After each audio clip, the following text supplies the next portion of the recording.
ฉะนั้นเพื่อเป็นการซักซ้าเนาะพวกเขาจะมารับส่งบทฟ้อนบทสุดท้ายสำหรับค่ำคืนวันนี้มาจากห้องการวิทยาศาสตร์ธรรมศาสตร์บทฟ้อนมีชื่อว่าคอยน้องคืนบ้านนา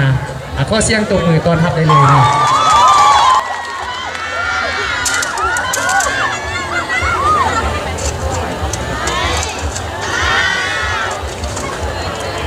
น้องเอ๋ยสัญญากับไอ้ได้ก่อเมื่อน้องไปแล้วน้องจะไม่มีชายคนอื่นโดยน้องข้อสัญญาว่าน้องจะหักอายเพียงคนเดียวแล้วไอ้จะคอยท่าน้องอยู่ที่บ้านนาของเฮาเด้อโดยน้องไปคนเดิม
ไอ้ให้อภัยน้องเสมอ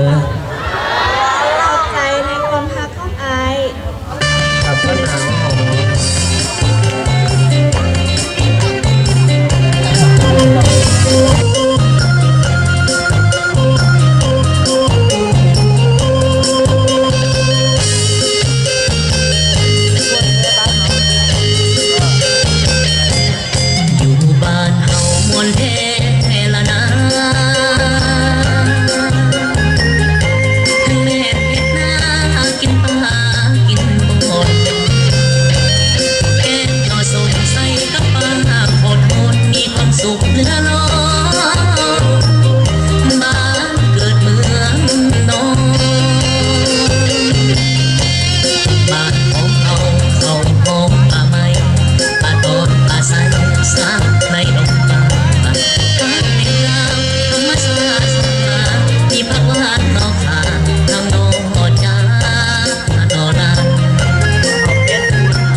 เสียงกองตุ่มเปิง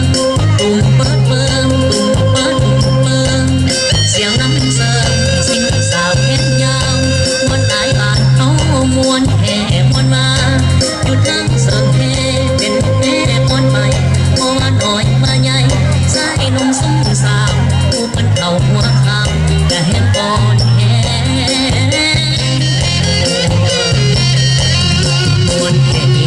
บ้านเฮานี่เอ่ยมวนแห่ดีบ้านเฮานี่เอ่ยมวนแห่ดีบ้านเฮานี่เอ่ย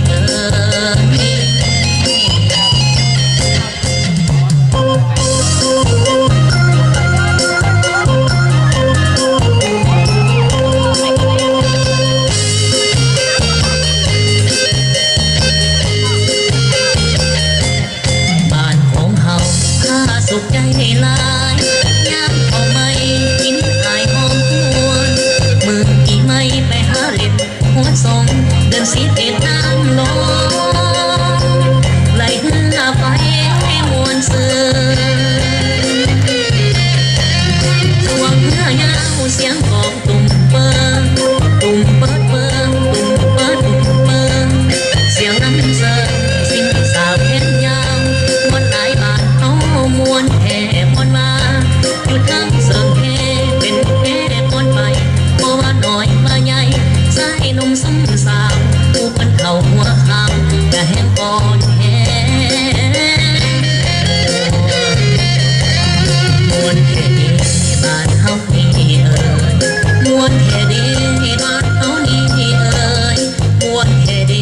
บ้านเฮานี่เอ่ย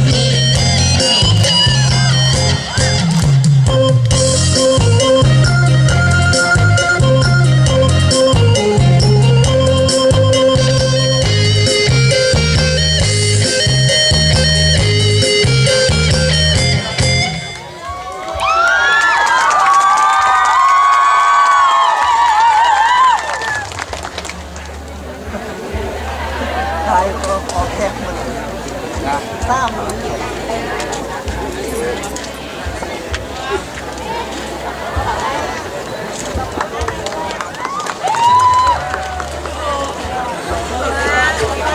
จากนั้นขอเสียงตัวมือให้แก่นักฟ้อนจากห้องการวิทยาศาสตร์ธรรมศาสตร์อีกครั้งหนึ่งครับ